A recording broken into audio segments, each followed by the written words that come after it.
بسم اللہ الرحمن الرحیم۔ رسول خدا صلی اللہ علیہ وآلہ وسلم کے مدنی دور میں جب وہ مدینہ ہجرت کر چکے تھے، تب کسی گستاخ شاعر نے نبی کریم کی شان کے خلاف گستاخانہ اشعار لکھے۔ اصحاب نے اس گستاخ شاعر کو پکڑ کر بوری میں بند کر کے حضور کے سامنے پھینک دیا۔ سرکار دو عالم صلی اللہ علیہ وآلہ وسلم نے حکم دیا کہ اس کی زبان کاٹ دو۔ تاریخ لرز گئی۔ مکہ میں جو پتھر مارنے والوں کو معاف کرتا تھا، کوڑا کرکٹ پھینکنے والے کی تیمارداری کرتا تھا، اسے مدینہ میں آ کے آخر ہو کیا گیا؟ بعض صحابہ کرام رضی اللہ تعالیٰ عنہ نے عرض کی، یا رسول اللہ، میں اس کی زبان کاٹنے کی سعادت حاصل کروں؟ حضور صلی اللہ علیہ وسلم نے فرمایا، نہیں، تم نہیں۔ تب رسول خدا نے حضرت علی رضی اللہ تعالیٰ عنہ کو حکم دیا کہ اس کی زبان کاٹ دو۔ حضرت علی بوری اٹھا کر شہر سے باہر نکلے اور حضرت کمبر کو حکم دیا کہ جا میرا اونٹ لے کر آ۔ اونٹ آیا۔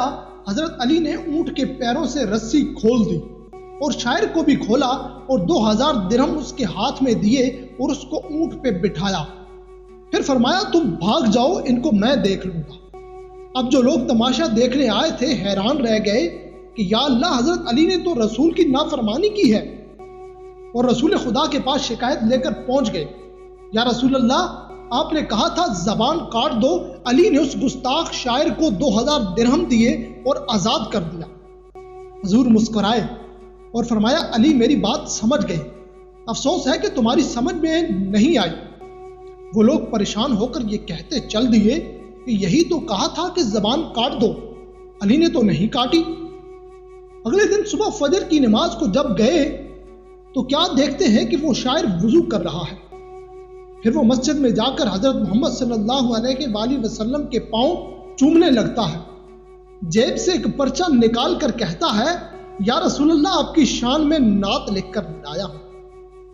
اور یوں ہوا کہ حضرت علی نے گستاخ رسول کی گستاخ زبان کو کاٹ کر اسے مدحت رسالت والی زبان میں تبدیل کر دیا۔ اگر آپ کو ہماری یہ ویڈیو اچھی لگے تو ہماری ویڈیو کو لائک کیجئے، اور اگر آپ نے ہمارے چینل کو سبسکرائب نہیں کیا ہوا تو ہمارے چینل کو سبسکرائب کر لیجئے اور ساتھ لگے بیل آئیکن